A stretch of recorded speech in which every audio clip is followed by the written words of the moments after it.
Well, hello again. I'm here to talk about all the Criterion Blu-rays that I own. I absolutely love Criterion. They always put out the best possible version of the film that you're looking for. They always stay true to the director's original vision of the film. There's never any awkward cuts or censorship issues in any of their releases. They are just fantastic, so let's check them all out.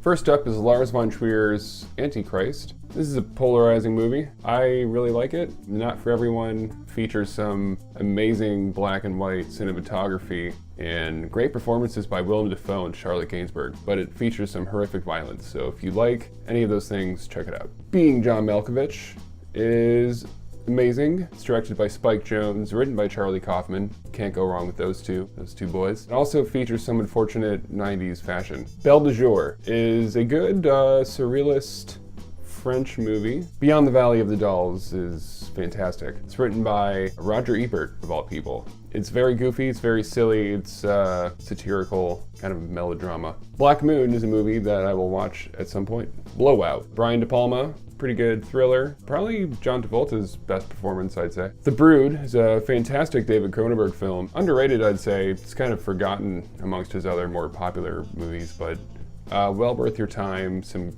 pretty good body horror in this. Breaking the Waves, another Lars von Trier film. It's pretty good. Features some questionable child performances though. Worth your time, check it out. It's a huge bummer.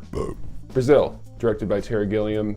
This is a sci-fi classic. This is probably one of Criterion's better releases, only because it comes with all of its multiple cuts. It's kind of fun to see what would have been with this film if the studio had their way. It's great though. It features Robert De Niro being a goober. Carnival of Souls is a kind of a no-budget, fun B-movie directed by Herc Harvey. Cat People is pretty awesome. It's a black and white film from 1942. All of the horror in this film is implied for the most part, so it kind of makes you use your imagination. Very impressive for the time. Cronos is a film by Guillermo del Toro. One of my favorites of his, probably top 3. It's great. It's kind of a fantasy-esque horror film that has Ron Perlman in it. Crumb is a documentary that I'll definitely watch at some point.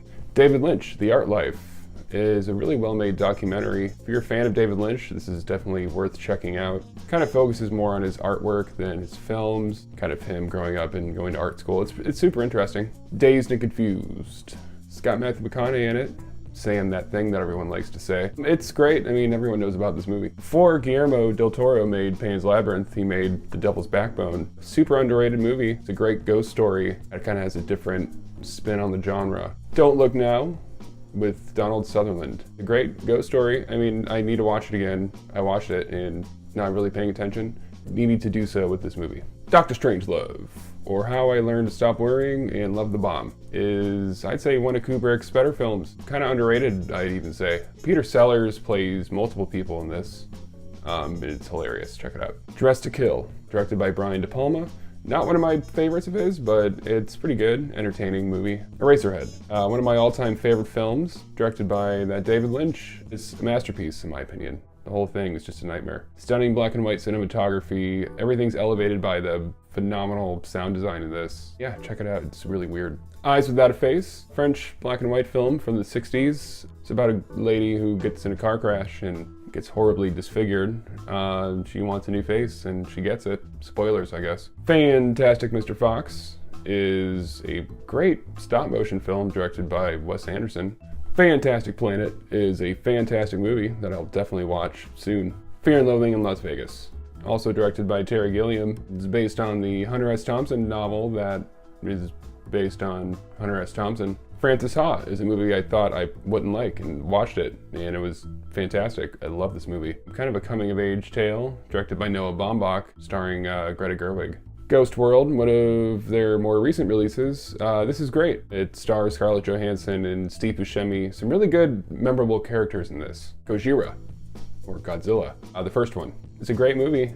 Features a man in a rubber suit. It's also kind of a sneaky satire on nuclear warfare. The Great Dictator. The Great Dictator will be my first Charlie Chaplin film that I will have watched when I watch this. House, or Hausu, is super weird. Probably one of the weirdest horror films ever made. It's legitimately beyond description. Features pianos that eat people, and it's a wacky time. Hunger, directed by Steve McQueen, the same guy who made 12 Years a Slave.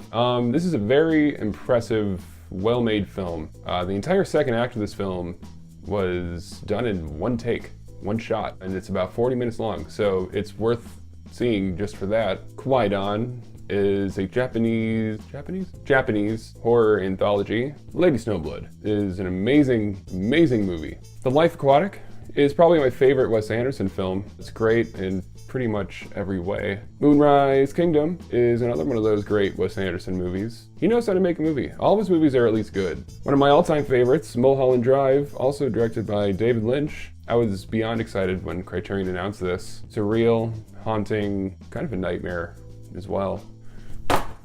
Oops. Multiple Maniacs, directed by John Waters. John Waters is probably my favorite person. He's just so eccentric and hilarious. It has most of the Pink Flamingos cast in it. Kind of different from Pink Flamingos, but it's just as disturbing. The cover says it's a, you see that? It's a celluloid atrocity, and it's definitely that. Naked is a kind of a gritty English film.